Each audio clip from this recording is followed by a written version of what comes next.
Halo semuanya, di sini kami akan mencoba menjelaskan chapter 14 yang berjudul pendekatan kuantitatif diagnostik untuk penilaian dan perubahan yang direncanakan.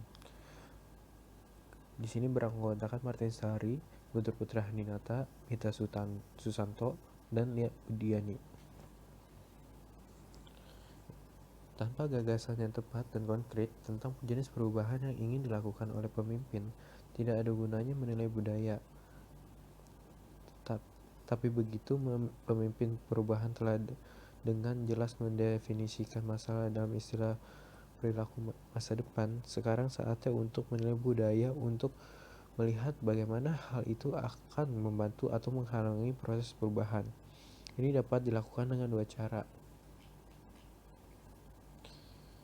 Yang pertama, mencari wawasan dan mengukur dimensi budaya tertentu atau mencari berbagai model tipologi budaya yang biasa disebut pendekatan kuantitatif diagnostik.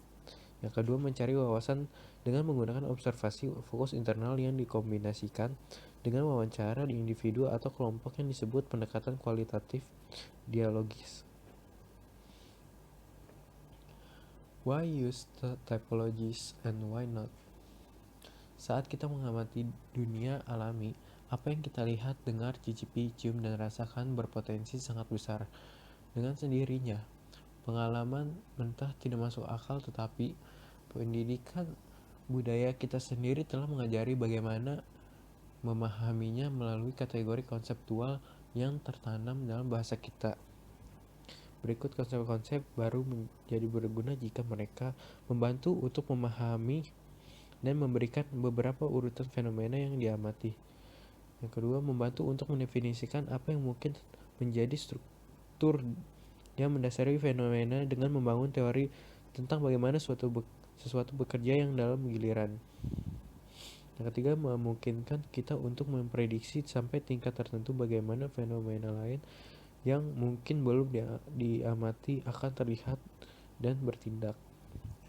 Keuntungan dari tipologi semacam itu dan teori-teori yang mereka izinkan untuk kita dalilkan adalah bahwa mereka berusaha menyusun berbagai macam fenomena yang berbeda. Selanjutnya ada is in the use surveys to measure culture. Kita perlu bertanya apa saja masalah dan isu dalam penggunaan survei sebagai ukuran budaya. Yang pertama ada not knowing what to ask. Jika kita mendefinisikan budaya mencakup semua dimensi internal dan eksternal yang telah diulas dalam buku ini, kita memerlukan survei besar untuk mencakup semua kemungkinan dimensi tersebut. Yang kedua ada employees may not be motivated to be honest.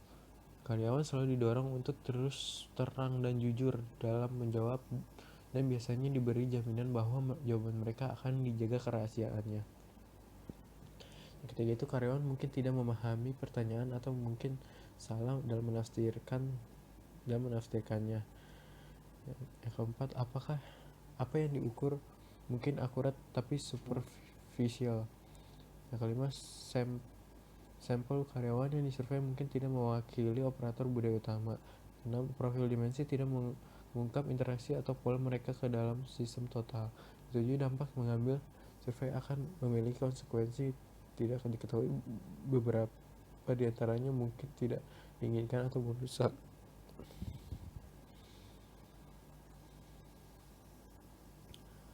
When to use surveys, menentukan apakah dimensi budaya tertentu secara sistematis berhubungan dengan beberapa elemen kinerja.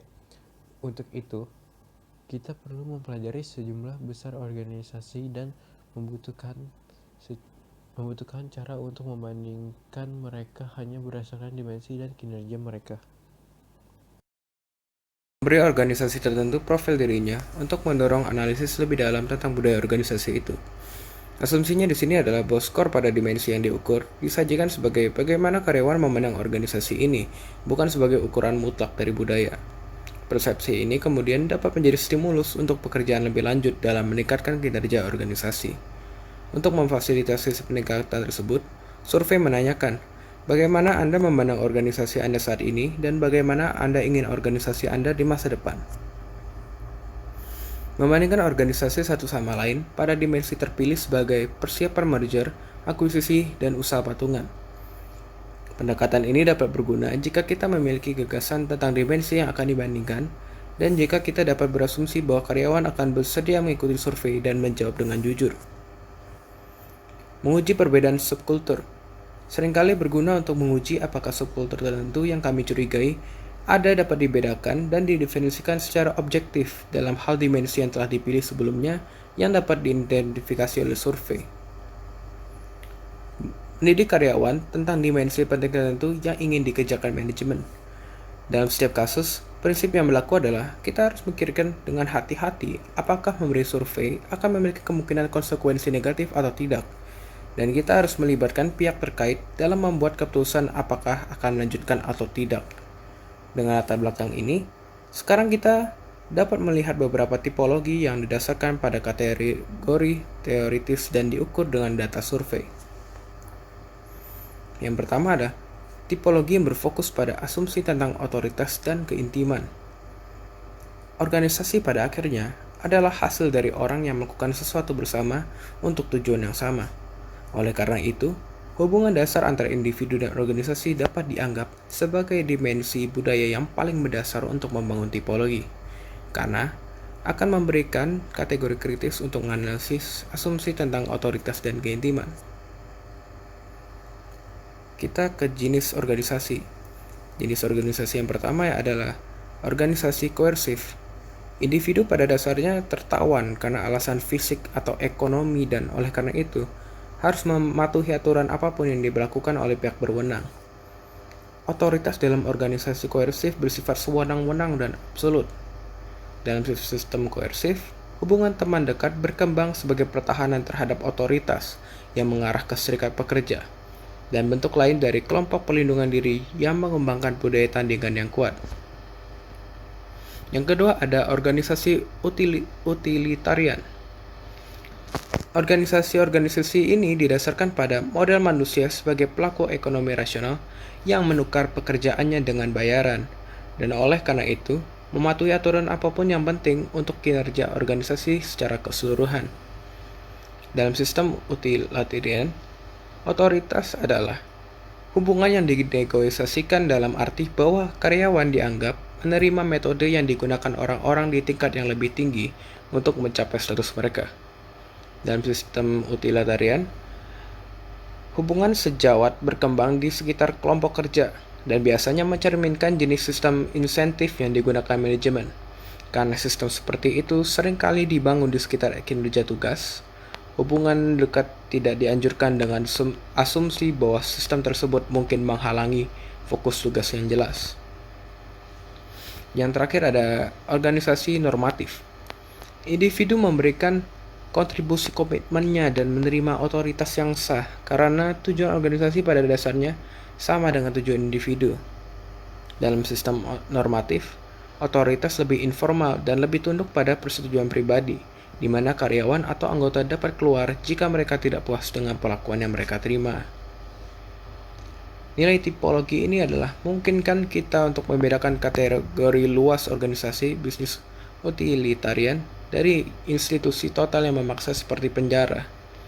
Kesulitannya, bagaimanapun bahwa dalam organisasi tertentu, variasi dari ketiga sistem otoritas mungkin beroperasi, yang mengharuskan kita untuk bergantung pada dimensi lain untuk menangkap keunikan organisasi tertentu.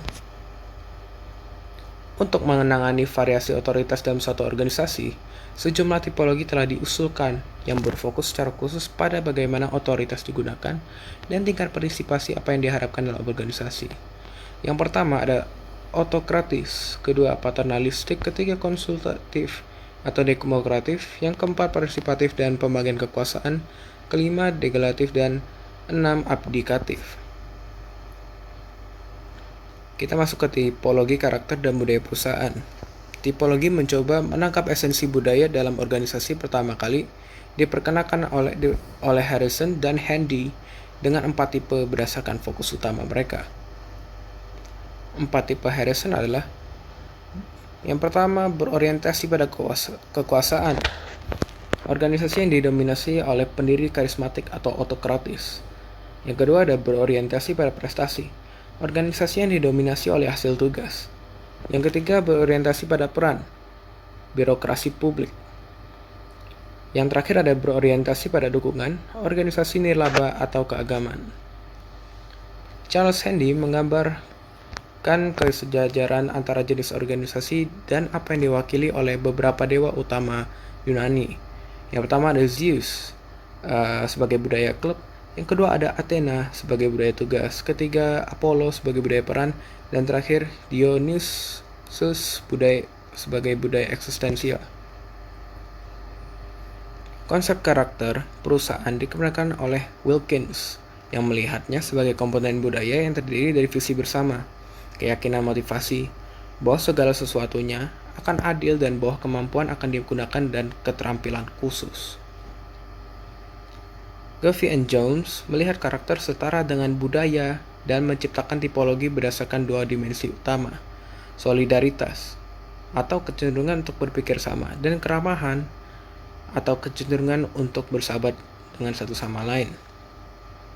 Govey and Jones menggunakan dimensi ini untuk mengidentifikasi 4 jenis budaya. Yang pertama, ada terfragmentasi, yaitu rendah pada kedua dimensi. Kedua ada tentara berbayaran, yaitu tinggi solidaritas dan rendah sosialisasi. Yang ketiga ada komunal, yaitu mereka tinggi dalam bersosialisasi, rendah pada solidaritas. Yang terakhir ada jaringan yang merupakan tinggi pada keduanya. Cameron dan Quinn juga mengembangkan 4 kategori tipologi berdasarkan dimensi dan karya sebelumnya dari Auchi dan Johnson dan Williamson, tetapi dalam kasus mereka, bagaimanapun dimensi lebih struktural, beberapa stabil atau fleksibel organisasi tersebut, dan bagaimana fokus eksternal atau internal. Dimensi ini dilihat dari sebagai nilai-nilai yang terus bersaing yang mengarah ke tipologi tersebut. Yang pertama ada klan. Fokus internal dan fleksibel, kolaboratif, ramah seperti keluarga. Yang kedua hierarki. Fokus internal dan stabil, struktural, terkoordinasi dengan baik. Yang ketiga adorasi, fokus eksternal dan fleksibel, inovatif, dinamis, kewirausahaan. Yang keempat pasar. Fokus eksternal dan stabil, kompetitif, berorientasi pada hasil. Kuesioner berfokus pada perilaku manajerial, jadi mungkin berguna diagnostik untuk menentukan jenis iklim yang ditetapkan oleh manajer bawahan mereka dan menghubungkan dengan kinerja. Cameron dan Quinn kerangka nilai juga bersaing, juga didasarkan pada ide teroteris bahwa kutub-kutub dari dimensi apapun pasti ada di dalamnya, konflik satu sama lain, dan solusi budaya melibatkan rekonsiliasi mereka. Ide yang sama dengan Hampen-Turner dan Trompenras. Model organisasi menunjukkan bagaimana solusi budaya selalu beberapa tingkat integrasi dari dimensi ekstrim. Model kultur lain yang telah dicatat sehubungan dengan perangkat lunak dunia pengembangan adalah matriks budaya William Chandler yang diusulkan di tahun 1994, bekerja di The Reasoning Alternative. Ini adalah nilai bersaing 2x2 model matriks yang mengusulkan bahwa sebagian besar perusahaan dan subkelompok seperti sebuah departemen R&D dalam 4 dimensi kontrol atau komando dan kendali, kolaborasi, budidaya, dan kompetisi. Model Skandir tahun 1994 telah didukung oleh beberapa perangkat lunak pengembangan karena menyediakan bahasa yang sesuai untuk mendeskripsikan kondisi yang diperlukan untuk algi pengembangan perangkat lunak yang dominan kerangka. Algi juga berasal dari sentimen yang dianut secara luas kemudian abad ke-20 bahwa kerangka air terjun umum perangkat lunak, pembangunan top-down, lambat dan tidak fleksibel, dan akhirnya mengarah pada jaminan kualitas dan kecepatan pengembangan yang tidak memadai.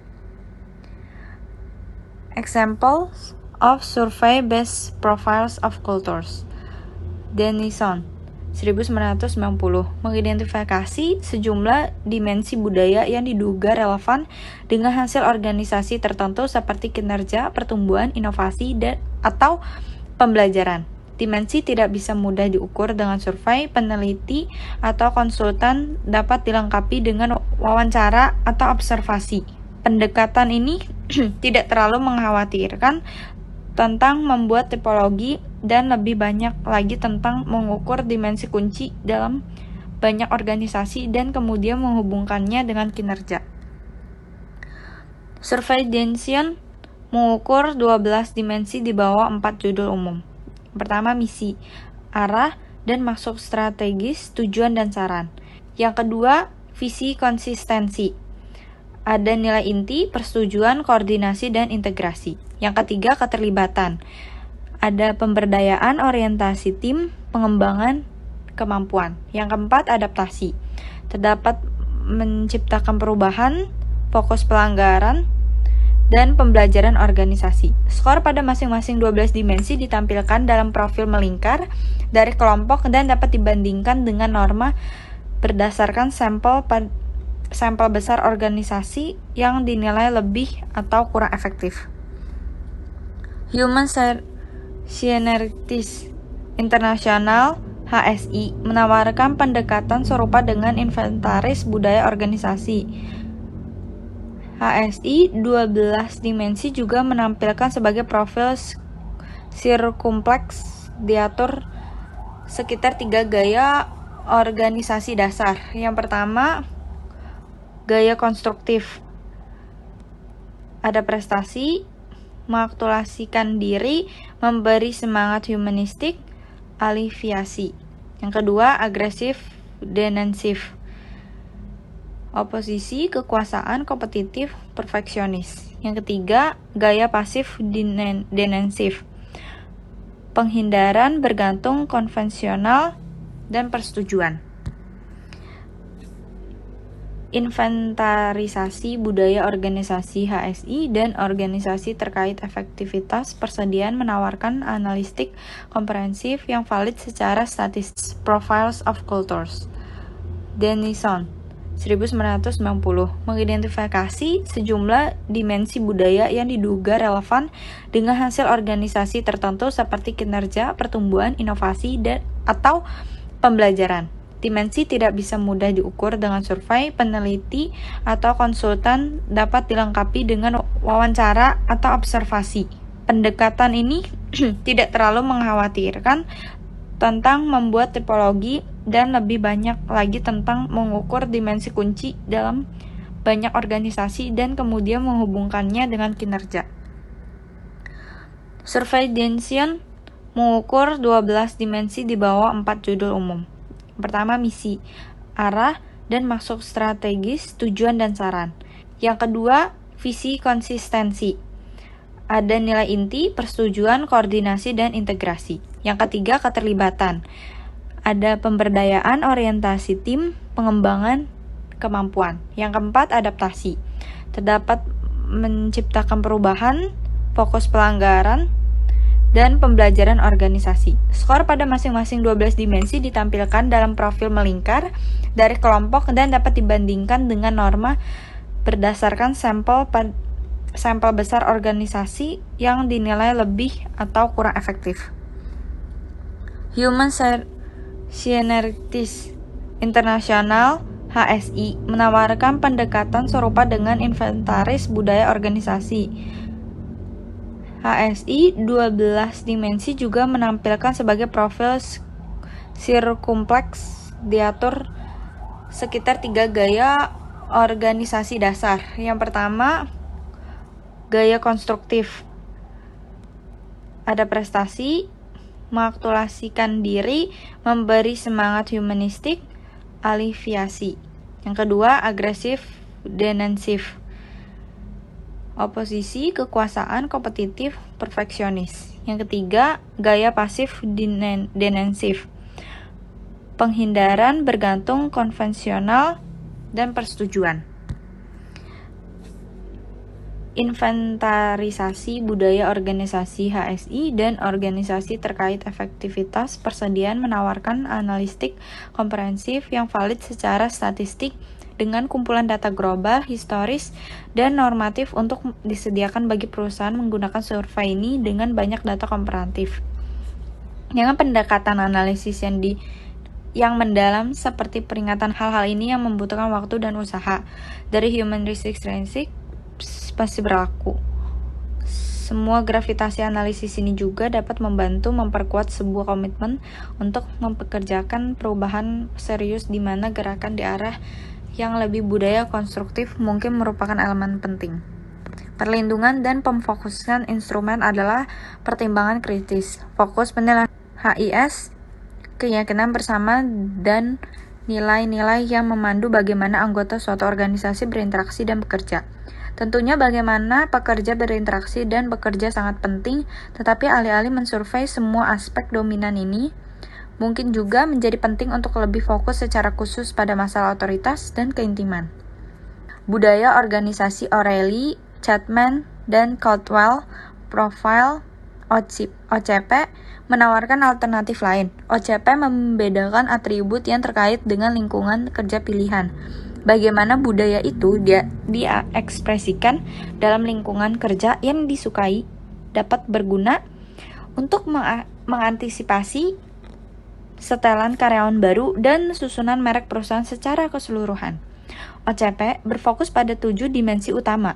Yang pertama inovasi, kedua stabilitas, yang ketiga orientasi orang, keempat hasil orientasi, kelima santai, keenam orientasi detail, dan ketujuh orientasi tim. Untuk menilai di mana seseorang cocok dengan dimensi ini, 54 pertanyaan nilai diurutkan berdasarkan responden menurut kepentingan relatif mereka. Survei individual menit menggunakan 42 pasang pernyataan yang dibangun di atas dimensi Hofstede asli, jarak kekuasaan, individualisme, kejantanan, penghindaran ketidakpastian, orientasi jangka panjang, dan kesenangan. Tujuan survei ini adalah untuk menilai kecocokan individu untuk pengerjaan di budidaya baru, untuk tugas ekspat, mungkin bahkan untuk marker yang melibatkan pergabungan individu ke dalam budaya nasional baru, dan seterusnya. Tujuan penggunaan kompas budaya adalah untuk mengukur seberapa baik seorang subjek dapat tampil dalam norma-norma sebuah karya konteks dalam lingkungan budaya tertentu. Poin kuncinya di sini adalah bahwa masalah budaya masih perlu didefinisikan pada awalnya apa tujuan kita dalam melakukan penilaian budaya. Itu tidak masuk akal untuk terlibat dalam salah satu penilaian yang terlibat di proyek ini hanya untuk mendiagnosis budaya tanpa memiliki betapa definisi apa masalah yang muncul dan apa mungkin yang ingin kita ubah. Nama saya Lia Budiani. Saya akan menjelaskan tentang Automated Culture Analysis with Software as a Service. Jadi pada tulisan ini di akhir 2016, makin banyak perangkat lunak sebagai layanan perusahaan atau SaaS telah dibentuk dan didanai untuk menyediakan survei dan analitik untuk pelanggan yang ingin mendapatkan pemahaman yang lebih baik tentang iklim, budaya, dan keterlibatan karyawan. Jadi dari ratusan perusahaan yang menyediakan perangkat lunak dan layanan untuk membantu mengotomatisasikan dan menerapkan data besar analitik ke variabel sumber daya manusia, kami telah menemukan sekitar 20 yang fokus pada penyediaan perangkat lunak dan solusi cloud untuk mensurvei perusahaan, budaya, iklim, dan keterlibatan karyawan. Terus ini ada beberapa yang menyediakan konteks dan indikasi bagaimana tren ini dapat mempengaruhi analisis budaya organisasi. Ini di sini ada 5 poin. Yang pertama ada Tiny Pulse, yang kedua Glean, yang ketiga Culture IQ, yang keempat Roundpack, yang kelima Culture AMP. Terus yang pertama ini kita mau bahas dulu tentang Tiny Pulse, yaitu perusahaan pertama yang patut diperhatikan adalah Tiny Pulse, atau ada websitenya di www.tinypulse.com. Dengan sekitar $10 juta dalam pendanaan Ventura dari 2 putaran dan 5 investor. Tiny Pulse siap untuk mengembangkan bisnis yang menyediakan keterlibatan yang cepat dan umpan balik kinerja untuk HR dan manajemen senior. Salah satu janji utama dari Tiny Pulse itu adalah bahwa aplikasi mereka itu singkat, terus disampaikannya itu bersifat rahasia dan anonim. Survei sangat cepat dan mudah, sehingga tingkat respon hampir 100%, dan pelaporan data juga sangat efektif. Terus yang kedua ada Glean. Glean itu websitenya di www.gleaninc.com. Adalah vendor SaaS lain yang juga mendaftarkan sistem keterlibatan karyawannya pada survei yang sering. Pada pertengahan 2016, Glean telah mengumpulkan hampir $16 juta dari Silicon Valley papan atas senior, sedangkan fokus produknya tampak tersaji dengan baik. Metrik keterlibatan karyawan sering diukur. Perlu diperhatikan bahwa Glean mendeskripsikan rangkaian produknya sebagai pengembangan organisasi, platform, atau era digital. Terus yang selanjutnya itu, atau yang ketiga, ada Culture IQ, yaitu menggali lebih jauh analisis SaaS tentang budaya. Jadi kami menemukan Culture IQ di websitenya www.cultureiq.com, yang sistemnya menjanjikan untuk diaktifkan perusahaan untuk mengelola budaya mereka, mendorong keterlibatan karyawan dan keberhasilan karyawan. Sistem ini mereduksi budaya menjadi 10 kualitas tinggi yang dapat diukur: budaya, kinerja, kolaborasi, inovasi, ketangkasan, komunikasi, dukungan, kesehatan, lingkungan kerja, tanggung jawab, fokus kinerja, misi, dan penyelarasan nilai itu sendiri. Terus selanjutnya itu, atau yang keempat itu, ada Roundpack. Roundpack itu menawarkan budaya dan keterlibatan platform, atau ada di http://roundpack.com. Perusahaan ini telah mengumpulkan sekitar $6 juta dalam 5 putaran dari 5 investor. Platform Roundpack ini membuatnya sangat sederhana bagi para pemimpin untuk memecahkan masalah bisnis dan meraih tujuan strategis dengan mengukur dan mengelola bisnis tunggal terbesar mereka dan budaya perusahaan. Terus selanjutnya yang kelima itu ada Kultur AMP. Kultur AMP itu ada di websitenya, yaitu www.kulturamp.com. Dia itu menjelaskan bisnis sebagai analitik orang untuk perusahaan. Didirikan di Melbourne, Australia, Kultur AMP memiliki keberadaan yang kuat di pantai barat Amerika Serikat dengan daftar pelanggan kebanyakan layanan web dan perusahaan commerce. Kultur AMP itu tampaknya menjadi salah satu pelopor dalam kategori ini, tetapi tidak menunjukkan bahwa pendekatan survei mereka itu berbeda atau lebih unggul. Jadi sama dengan yang lain, mereka menghubungkan erat keterlibatan dan budaya. Perusahaan ini terdiri dari setidaknya banyak insinyur, perangkat lunak psikologi, industri, atau pakar budaya organisasi. Terus ini ada summary and conclusion. Jadi nilai tipologi itu adalah menyederhanakan pemikiran dan memberikan manfaat kategori untuk memilah kerumitan yang harus kita tangani saat menghadapi realitas organisasi. Kelemahan tipologi budaya adalah bahwa mereka terlalu menyederhanakan kerumitan ini dan mungkin memberi kita kategori yang tidak benar dalam hal relevansinya dengan apa yang coba kita pahami. Kesimpulan utama bagi pemimpin perubahan adalah tetap fokus pada mengubah masalah yang benar-benar memikirkan apakah pengukuran pendekatannya akan membantu atau apakah beberapa pekerjaan kualitatif harus mendahului penilaian budaya apapun, serta apakah budaya itu sendiri lebih baik atau untuk memahami kualitatif.